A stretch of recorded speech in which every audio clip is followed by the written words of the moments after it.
The factory are made of tin panels with tin roof.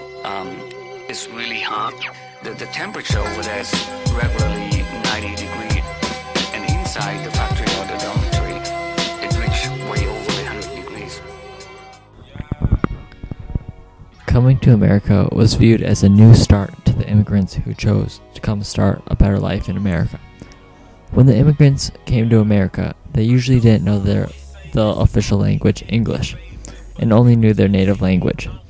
Arriving at Ellis Island, the new start usually resulted in a new name given by the workers at Ellis Island. On top of having a new name, the immigrants also didn't have any directions on where to go.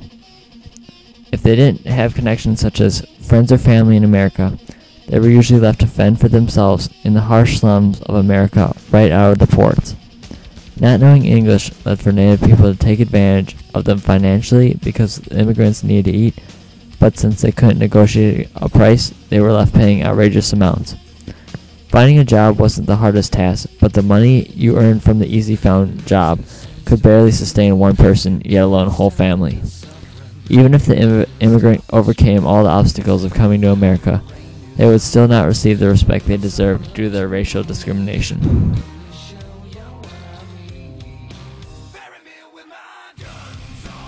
The main objective for coming to America was to find work.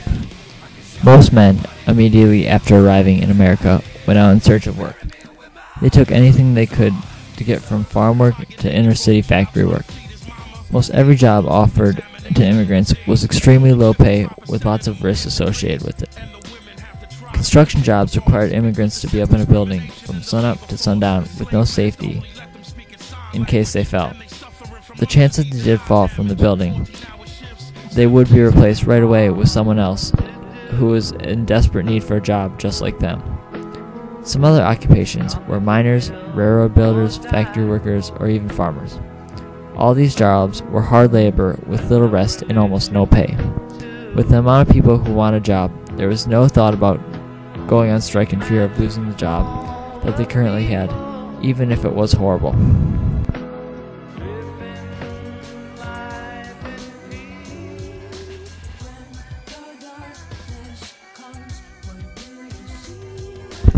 The role of immigrant women was very similar to the role of immigrant men, except for the fact that women were valued less than men because women's rights had not fully happened yet. When not supporting her family, a woman would usually go get a job at anywhere that would hire her.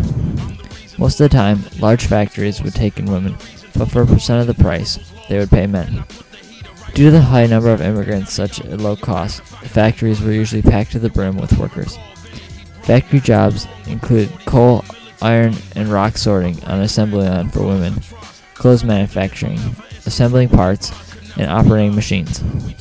The workers would sometimes do one task all day, repeating the same thing over and over again, with no breaks. As with men also, most of the factory work was dangerous, and one wrong move could cost you your life.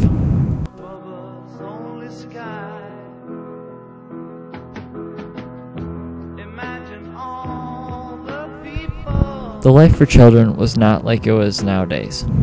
Depending on how poor the immigrant's family was, children could be working in factories as early as 2 years old if the factory hired the child, which they usually didn't. The pay for children was about the same as women, very minimal in factories. All the other poor children who did not have a job in the factory found other miscellaneous jobs outside the factories, such as paper seller. Selling newspapers didn't make you lots of money, but it's how some children made their living for their family. Well, at the other time, the children who sold newspapers lived on the street. The children that didn't have jobs either went to school, which was incredibly packed and costed money, or hung out on the street with nothing to do.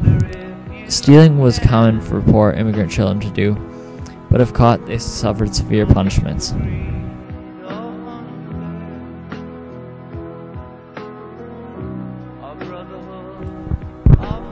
As I mentioned earlier, the conditions in the workplace were horrible. No matter where you worked, you would be facing some kind of danger or vulnerability. Hours were very long, usually ranging from 12 to 14 hours a day inside the factories.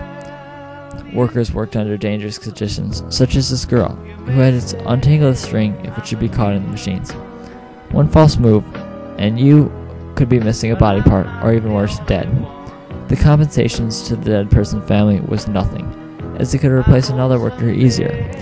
And who really cares? They're just an immigrant, right? The factories were exceedingly dirty, packed tight, and almost like prisons with the guard on either end of the workstation.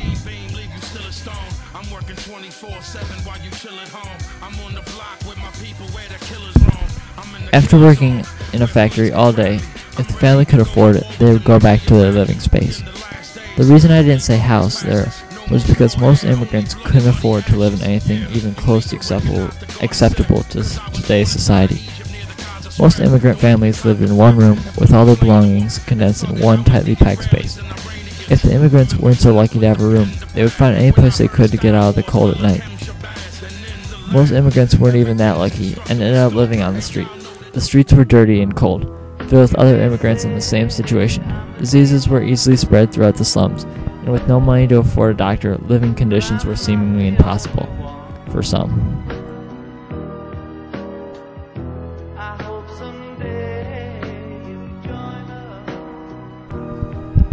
For fun, immigrants would just do as what we do today, except without video games or any electronics.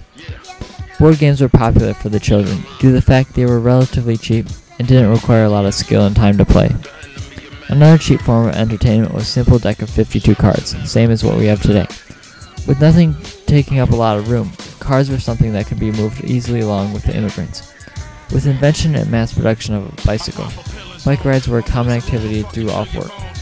With the speed a bike could go, a bike ride was a good way to let your mind escape all the stress in your life, and also to get places. Immigrant street performers, whose main goal was to make money, would put on shows in the middle of the street providing entertainment for the bystanders around.